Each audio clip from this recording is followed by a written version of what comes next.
Welcome to The Explainer. Today we're diving into the critical protocols for perioperative antimicrobial prophylaxis in vascular surgery.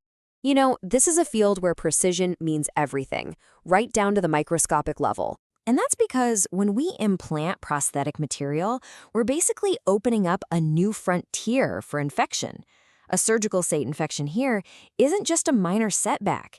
It can be an absolute catastrophe for our patients. All right, so let's get right into it by defining the exact clinical problem that we're working so hard to prevent. What we're talking about are prosthetic vascular graft infections, or PVG infections. This is what happens when microorganisms decide to set up camp on the synthetic material we've just placed. This is the specific adversary our entire prophylactic strategy is designed to take down. And let me be clear, the stakes are incredibly high. These infections are notoriously tough to treat. We're talking about limb loss, sepsis, and a huge jump in mortality. So you can see, prevention isn't just a nice idea, it's an absolute clinical imperative. Now, to build an effective defense, you've got to know your enemy. This means we have to identify the specific pathogens we're targeting, and believe it or not, that can change depending on where in the body we're operating. Our game plan is mapped directly to the patient's anatomy. So for any procedures happening above the diaphragm, our main concern is skin flora, like Staphylococcus aureus, but the moment we go below the diaphragm, we're close to the GI tract, which means we also have to cover for gram-negative enterobacteria. Across the board, though, one pathogen really stands out as the most common and dangerous foe, Staphylococcus aureus. This bug is public enemy number one when it comes to PVG infections, and its prevalence is the main reason we choose the first-line antibiotics that we do. Okay, so let's get into the core protocol itself. Think of this as our tactical blueprint for stopping infections before they can even start. Effective prophylaxis really boils down to 4 key principles. First, timing is everything. We give the antibiotic within 2 hours before that first incision to make sure we have peak drug concentration right when the risk is highest. Second, dosage. A single dose is usually all it takes. We only redose if the surgery is really long or there's significant blood loss.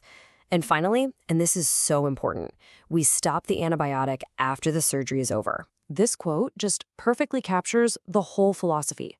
Prophylaxis is a targeted, preemptive strike. It is not a prolonged war.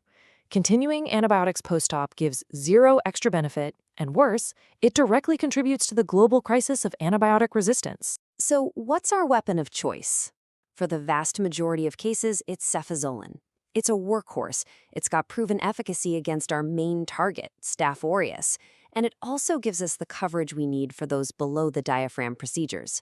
It's reliable, it's evidence-based, and it's our first line of defense. Of course, as we all know, medicine is rarely so simple. The standard protocol is our foundation, for sure, but we have to be ready to adapt based on the individual patient and the specific situation we're facing. The most common curveball we face is a patient with a significant beta-lactam allergy.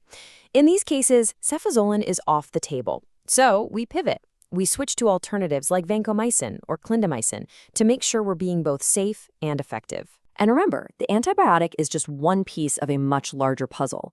A truly comprehensive strategy means screening high-risk patients for MRSA, decolonizing known Staph aureus carriers before surgery, and, this is critical, using your own institution's data, your local antibiogram, to guide your choices. All right, theory's great, but let's put these principles into practice.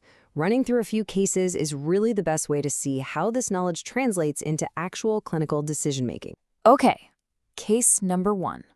We've got a pretty standard procedure, but with one key variable: time.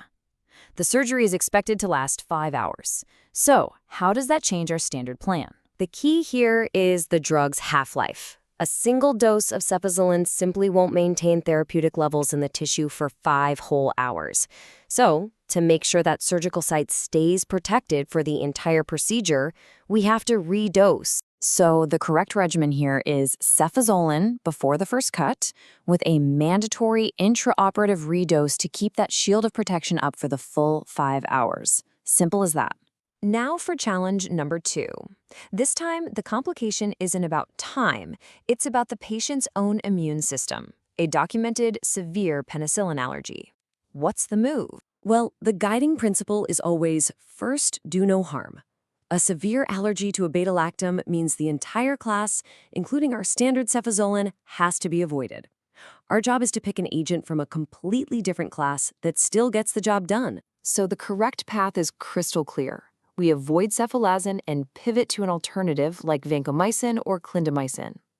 Now, the specific choice might depend on your local protocols, but the crucial decision is to get away from the beta-lactam class entirely. All right, our final case is designed to challenge a core assumption. We've been focused on when and how to give prophylaxis, but what about when not to? Let's consider the placement of an intracardiac stent. Does this automatically get routine antibiotics? This is where we have to apply the principle of risk stratification. Antibiotic prophylaxis is really reserved for procedures with a significant risk of infection, especially those involving big foreign bodies like a vascular graft. A clean procedure like this one, it generally doesn't meet that high-risk threshold, so routine prophylaxis is not the right call. And that brings us to our final thought. We have these excellent, evidence-based protocols, which is fantastic. But every single time we prescribe an antibiotic, we are players in this much larger ecosystem of antimicrobial resistance. So the question I want to leave you with is this. How do we balance strict adherence to these life-saving protocols with our collective responsibility as stewards of these incredibly precious resources?